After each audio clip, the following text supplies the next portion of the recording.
বিরুদ্ধে এত ভুরি ভুরি অভিযোগ, যার বিরুদ্ধে বিক্ষোভ মিছিল দেখা গিয়েছিল, এখন তো বাঘবন্দি হয়ে গিয়েছে।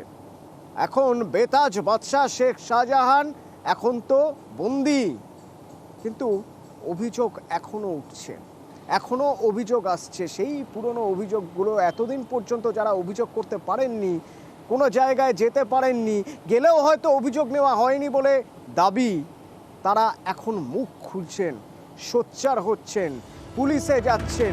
কারণ তাদের যে সামান্য জমিটুকু রয়েছে তাও তো চলে গিয়েছিল জমি হাঙরদের দখলে। যেমন ঘোষ পরিবার, সরবেরিয়ার ঘোষ পরিবারের গোলবুনিয়া গ্রামে কিছু জমি ছিল, যতদিন না পর্যন্ত শেখ শাহজাহানের নজর পড়েছে ততদিন পর্যন্ত জমি ছিল। নজর পড়ার পর জমি ভ্যানিশ। কি অভিযোগ করছেন তারা? অনুপম প্রতিনিধি সরাসরি আমার সঙ্গে রয়েছেন। অনুপম, ঘোষ পরিবারের কতটা জমি ছিল, সেই জমি কিভাবে জবরদখল হয়ে গেল?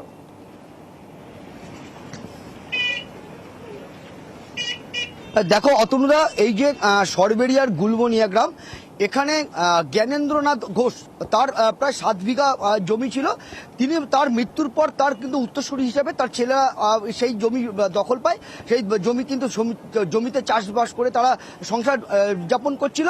কিন্তু সেই জমির ওপরেই কিন্তু শেখ শাহজাহানের নজর পড়ে এবং তারপরেই কিন্তু সেই জমি শেখ শাহজাহান দখল করে নেয়। এবং সেই জমির যখন দখলমুক্ত করার জন্য শেখ শাহজাহানের কাছে যখন এই ঘোষ পরিবার যায়, তাদেরকে কিন্তু মারধর করা হয়, তাদেরকে হুমকি দেওয়া হয়, বাড়িঘর ভেঙে দেওয়ার হুমকি দেওয়া হয়।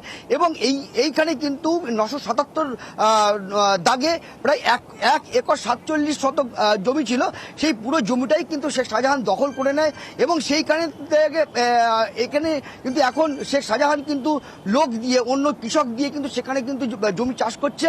এবং এই যে সরবেরিয়ার যে পুলিশ ফাঁড়ি রয়েছে, সেখানে কিন্তু এই ঘোষ পরিবারের তরফ থেকে কিন্তু অভিযোগ দায়ের করা হয়, কিন্তু এখনো কিন্তু কোনো রকম কিন্তু তার সুরাহা হয়নি।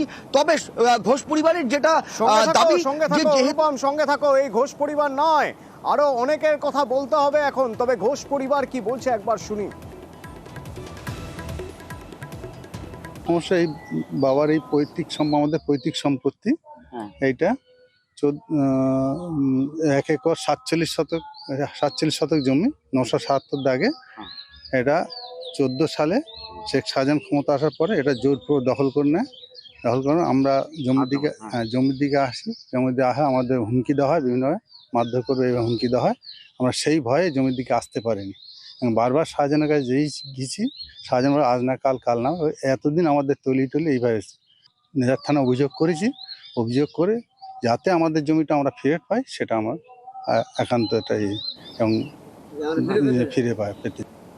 ঠিক এক ঘটনা ঘটেছিল দুলাল মাহালির সঙ্গে। এরা সাহস করতে পারেননি, এদের ভয় দেখিয়ে দেওয়া হয়েছিল, কিন্তু দুলাল মাহালি সাহস করে রুখে দাঁড়িয়েছিলেন। জমি কেন দেবেন? তো তাকে মীমাংসা করার জন্য ডেকে পাঠানো হয়েছিল স্কুলে। সেই যে স্কুলে গিয়েছিলেন দুলাল মাহালি, তারপরে আর ফেরেননি।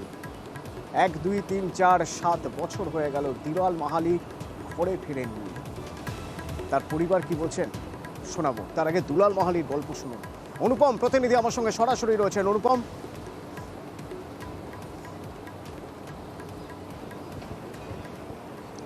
দেখো অতনুদা, এই যে সরবেরিয়ার ট্যাংরামারি এলাকা, এখানে দুলাল মাহালি, তার সেই দুলাল মাহালির কিন্তু 7 বিঘা জমি ছিল এবং সেই জমিতে কিন্তু সে অতি গরিব। সে কিন্তু তার ছেলে মেয়ে নিয়ে, তার সংসার নিয়ে এই জমিতেই কিন্তু সে চাষবাস করে কিন্তু তার সংসার চালাতো। এবং এই দুলাল মাহালির এই জমির উপরে কিন্তু আবার কিন্তু নজর পড়ে শেখ শাহজাহানের এবং সেই জমি কিন্তু দখল করে নেয় শেখ শাহজাহান। কিন্তু এই দুলাল মাহালি কিন্তু সাহস করে শেখ শাহজাহানের কাছে কিন্তু সেই জমি ফেরত চাইতে যান। তখন শেখ শাহজাহান ট্যাংরামারি যে স্কুল আছে, সেই স্কুলে এই জমির মীমাংসা করবে বলে সন্ধ্যের সময় এই দুলাল মাহালিকে ডেকে পাঠান। কিন্তু সেই যে গিয়েছিল দুলাল মাহালি সেই ট্যাংরামারি সেই স্কুলে শেখ শাহজাহানের কাছে বিচার চাইতে, তারপরে কিন্তু আজ 7 বছর কেটে গেলেও এখনো কিন্তু সে ঘরে ফেরেনি। দুলাল মাহালির স্ত্রী মালতী মাহালি কিন্তু দৌড়ে দৌড়ে ঘুরে বেরিয়েছে। সে সন্দেশখালী থানায় অভিযোগ করেছে, শেখ শাহজাহানের কাছে কিন্তু বারবার কিন্তু দরবার করেছে যে তার স্বামী কোথায় গেল, কিন্তু আজ পর্যন্ত কিন্তু তার স্বামী ফেরেনি। উল্টে যেহেতু দুলাল মাহালির স্ত্রী মালতী মাহালি সেই শেখ শাহজাহানের কাছে বারবার যাচ্ছে, সন্দেশখালী থানায় শেখ শাহজাহানের বিরুদ্ধে অভিযোগ করেছে, সে কারণে কিন্তু তার বাড়ি ঘরদোর ভাঙচুর করা হয়েছে। তার পুত্র সন্তানদেরকে নিয়ে সেই মালতী মাহালিকে বাড়ি থেকে ঘর ছাড়া করা হয়েছে।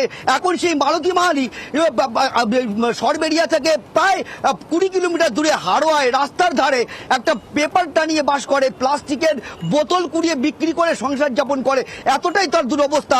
সে কিন্তু আজকে যেহেতু প্রিয়াঙ্কা টিবডয়েল আদালতের নির্দেশে একটা ক্যাম্প করেছে, নিখোঁজ স্বামী বিচার মেলেনি। মালতী মাহালি কি করবেন, কার দরজায় যাবেন বুঝে পাচ্ছেন না। শাহজাহান ও আমার জমি দখল করে নিয়েছে। জমি যখন আমি যাই যে আমার জমি ছেড়ে দাও, আমার ঘর বাড়ি করব, তখন আমাকে বলে কি তুমি চলে যাও এখান থেকে, দেয়নি।